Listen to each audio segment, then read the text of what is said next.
हैं सीधे अपने टॉपिक पर। तो हमारा आज का टॉपिक है सिग्निफिकेंस और इम्पोर्टेंस ऑफ फाइनेंशियल एनालिसिस।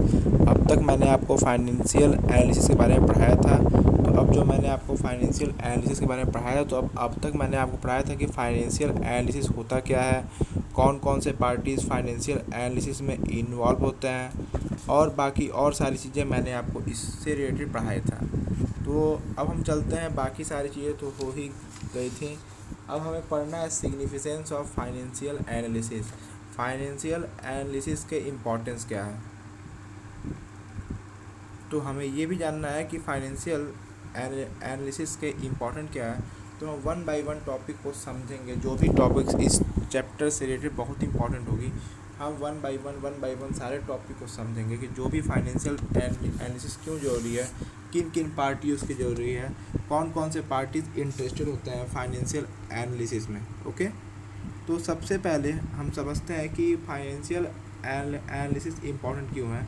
तो फाइनेंशियल एनालिसिस इम्पॉर्टेंट है किसके लिए, हमारे मैनेजमेंट के लिए।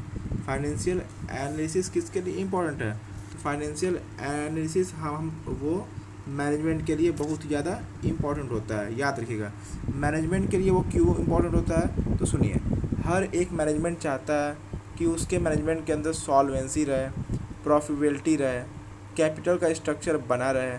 हर एक बिजनेसमैन ये चाहता है कि उसकी जो बिजनेस की पोजीशन हो वो अच्छी हो।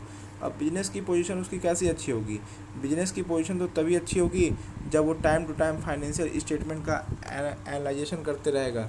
जब उन सारे फाइनेंशियल स्टेटमेंट को वो एनालाइज करेगा, वो देखेगा कि हाँ मुझे सही में प्रॉफिट हुआ है, कहीं मुझे लॉस नहीं हुआ है, तब ना वो मानेगा। चाहे हम मानेंगे, चाहे वो मानेगा।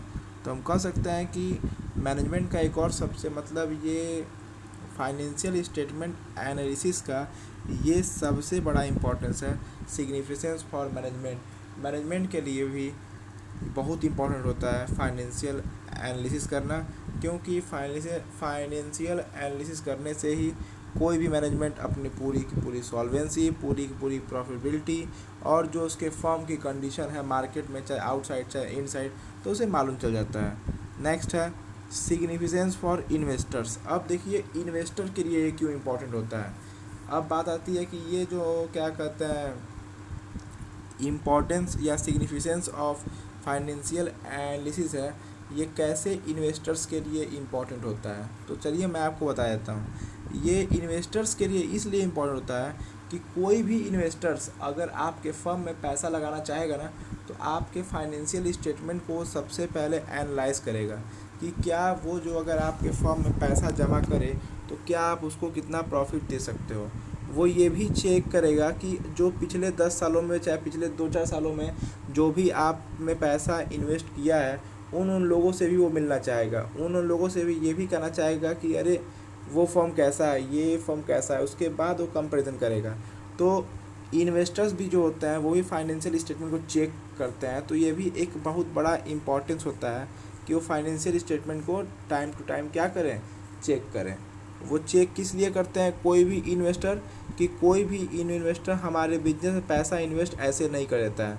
वो पैसा तभी इन्वेस्ट करता है जब वो हमारे सारे प्रॉस्पेक्टस, सारे चीज़ें प्रॉस्पेक्ट्स और वो हमारे लंबे समय से चलने वाले सारे बिजनेस को देखता है, और उसके बाद वो संतुष्ट होता है और ये सोचता है कि हाँ इस कंपनी में पैसा इन्वेस्ट करना हायर रिटर्न होगा और अच्छे रिटर्न में हमको पैसा मिलेगा। तो इसी को कहते हैं सिग्निफिकेंस फॉर इन्वेस्टर्स।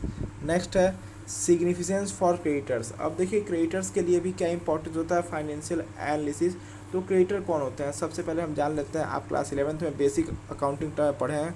क्रेडिटर मतलब एक ऐसे पर्सन जो हमें पैसा उधार दिए होते हैं या तो हमें सामान उधार भेजे होते हैं। तो क्रेडिटर हमसे पैसा लेते हैं, क्रेडिटर हमारे लिए लायबिलिटी होते हैं। क्रेडिटर हमसे क्या करते हैं, क्रेडिटर हमसे पैसा लेते हैं। तो चलिए क्रेडिटर जब हमसे पैसा लेते हैं तो क्रेडिटर्स के लिए हम चलते हैं कि ये जानने की ये इम्पोर्टेंस है क्यों। तो क्रेडिटर्स के लिए सबसे इम्पोर्टेंस ये है कि कोई भी क्रेडिटर्स जब उधार सामान देगा, जैसे किसी व्यापारी को अगर वो उधार सामान बेच रहा है, चाहे उधार पैसा दे रहा है, तो वो एक शर्त देखता है।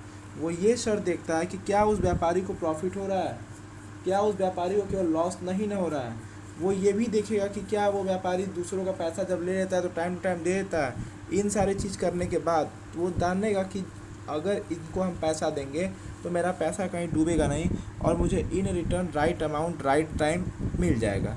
तो इसके लिए क्रिएटर्स के लिए क्या होता है, बहुत इंपॉर्टेंट होता है। फाइनेंशियल एनालिसिस करना क्रिएटर के लिए भी क्या होता है, बहुत इंपॉर्टेंट होता है।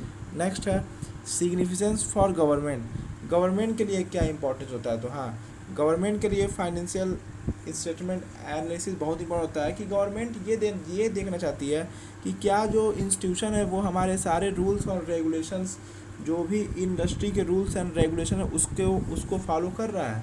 क्या वो इंस्टीट्यूशन जीएसटी लगा रहा है, क्या वो जीएसटी दे रहा है, वो डिफरेंट टाइप्स के जो रूल्स एंड रेगुलेशन होते हैं क्या वो हम कह सकते हैं कि कंप्लियंसेस पूरी कर रहा है।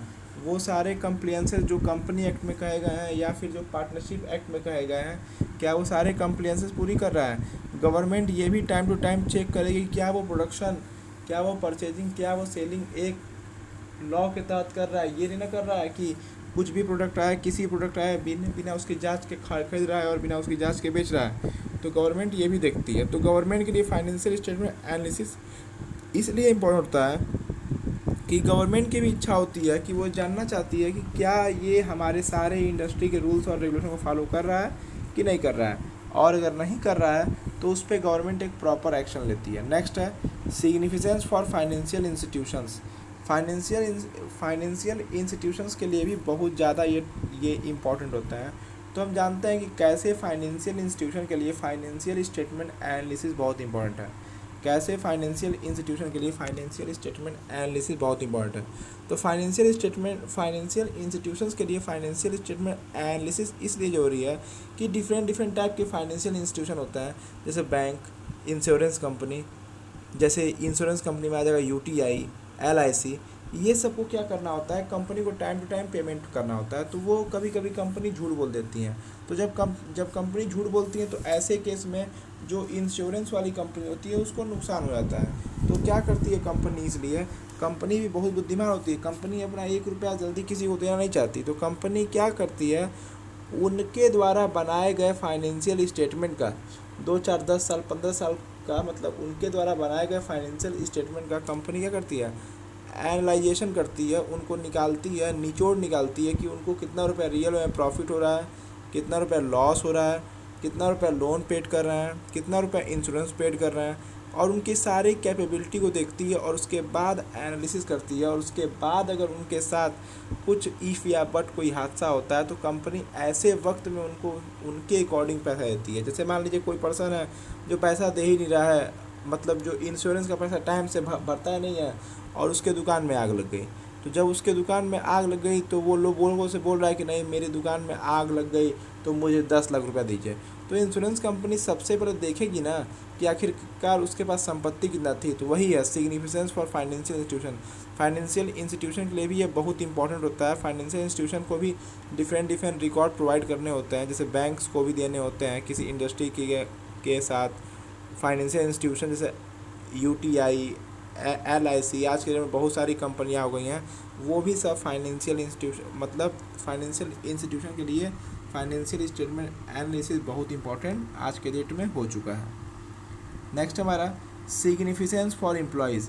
अब देखिए एम्प्लॉयज़ के लिए ये कैसे इंपॉर्टेंट है, तो मैं आपको समझाता हूँ। तो एम्प्लॉयज़ के लिए इसलिए इम्पोर्टेंट है, तो हर एक एम्प्लॉय ये जानना चाहता है कि उसको 2-4 साल से 10 साल से कितनी प्रॉफिट हो रही है, और ये भी जानना चाहता है, हर एक एम्प्लॉय के अंदर मन में इच्छा होती है कि जब वो 1 साल नौकरी पूरा कर लेता है ना, तो ये सोचता है कि अब उसका प्रमोशन होगा, अब उसको हायर पोजीशन पे भेजा जाएगा, अब उसकी सैलरी इंक्रीज होगी। तो कंपनी कैसे कोई एम्प्लॉय जानेगा कि उसकी सैलरी इंक्रीज होगी, और क्यों कोई सैलरी किसी का इंक्रीज करेगा।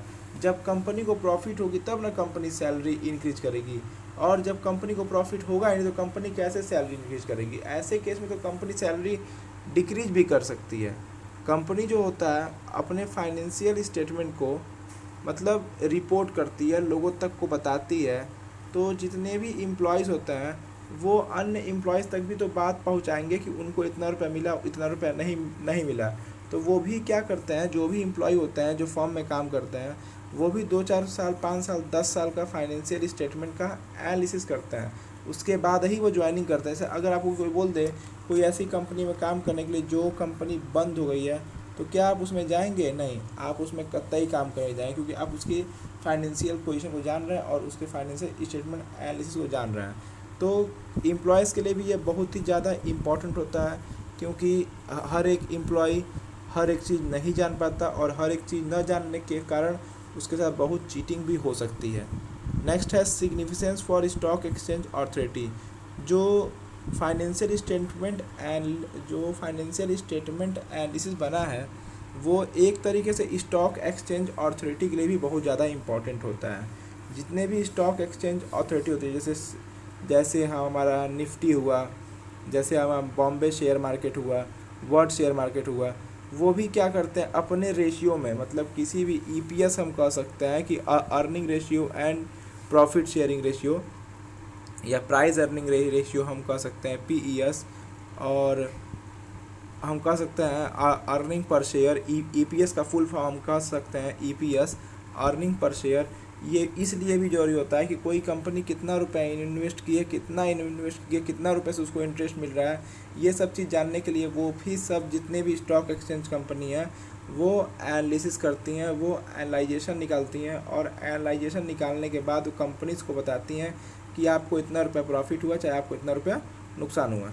Significance for taxation authority. Taxation authority के लिए भी ये बहुत ज़्यादा इम्पॉर्टेंट होता है। फाइनेंशियल स्टेटमेंट एनालिसिस जो होता है, जितने भी अथॉरिटी जो टैक्स काटती हैं, जैसे इंडिया में एक गुड्स मतलब एक टैक्स है जिसका नाम है GST, goods and service tax. मैं आपको बता दूं कि जो गुड्स एंड सर्विस टैक्स है ना, उसमें 2-3 हिस्से कट गए हैं, 2-3 लेवी कट गया है, एक सीजीएसटी, एक एसजीएसटी, एक आईजीएसटी। तो हर एक जीएसटी का ऑफिस अलग अलग है। तो गवर्नमेंट अपने अकॉर्डिंग टैक्सेशन अथॉरिटी मतलब जीएसटी को ऑन पेपर पर्पस देखना चाहती है कि क्या जो भी पर्सन बिजनेस कर रहा है वो जीएसटी पेड कर रहा है कि नहीं। नेक्स्ट है सिग्निफिकेंस फॉर रिसर्चर्स। रिसर्चर्स के लिए भी, जितने भी रिसर्चर्स होते हैं उनके लिए भी ये बहुत इम्पोर्टेंट होता है। जितने भी रिसर्चर्स होते हैं उनके लिए भी क्या होता है, ये बहुत ही ज़्यादा ये इम्पोर्टेंट होता है, जिसके ज़रिए वो अपने सारे एफिशिएंसी, सारे चीज़ों को इलेक्ट्रॉनिक ढंग से, सिस्टमेटिकली ढंग से मेंटेन कर लेता है। तो जितने भी रिसर्चर होते हैं वो पहले रिसर्च करते हैं। कैसे? वो पिछले 2-4 साल, 5 साल, 10 साल के प्रॉफिट पर रिसर्च करते हैं, और उसके बाद वो बताते हैं कि अगर आप ऐसे करें तो आपके बिज़नेस को प्रॉफिट होगा, और अगर आप ऐसे जो कर रहे हैं इसकी वजह से आपके बिज़नेस को लॉस हो रहा है। लास्ट टॉपिक है इसमें 10th topic, significance for other parties. तो फाइनेंशियल स्टेटमेंट एनालिसिस का एक और इम्पॉर्टेंट है कि जो दूसरे पार्टीज़ के लिए भी बहुत ज़्यादा इम्पॉर्टेंट होता है। तो दूसरे पार्टी के लिए सबसे ज़्यादा इम्पॉर्टेंट क्या होता है कि जितने भी कंपनियां होती हैं वो अदर पार्टीज़ में आ जाते हैं, जो economist, trade associations, consumer organisations, consumer forum, ये सब भी जब चाहे तब, मतलब ये भी हमारे फाइनेंशियल स्टेटमेंट एनालिसिस को मेंटेन करते हैं, और ये बताते हैं और ये भी चेक करके दिखाते हैं कि हमें कितना रुपया रियल में लॉस हुआ है और कितना रुपया रियल में प्रॉफिट हुआ है। ये सब चीज़ की जानकारी भी यही लोग प्रोवाइड कराते हैं। तो हम कह सकते हैं ये सिग्निफिकेंस मतलब ये अदर पार्टीज़ के लिए भी बहुत ज़्यादा ही इम्पोर्टेंस होती है। तो स्टूडेंट्स, हमने इस टॉपिक में पढ़ा कि सिग्निफिकेंस और इम्पोर्टेंस ऑफ फाइनेंशियल एनालिसिस की, फाइनेंशियल एनालिसिस का क्या इंपॉर्टेंस होता है और क्या सिग्निफिकेंस होता है, पार्टीज़ पर क्या प्रभाव पड़ता है, और हमने इसमें लमसम 10 टॉपिक पढ़ा। तो इसी के साथ ये हमारा मतलब significance of financial statement analysis topic ख़त्म हुआ। अब एक लास्ट टॉपिक इस चैप्टर का बचा है, एक फ़ोटो में आया भी है, लिमिटेशन ऑफ फाइनेंशियल एनालिसिस। और इसके बाद ये आपका फाइनेंशियल एनालिसिस का चैप्टर क्लोज हो जाएगा, और फिर आपको कोई भी डाउट होगी तो आप मुझसे बेझिझक पूछ लीजिएगा।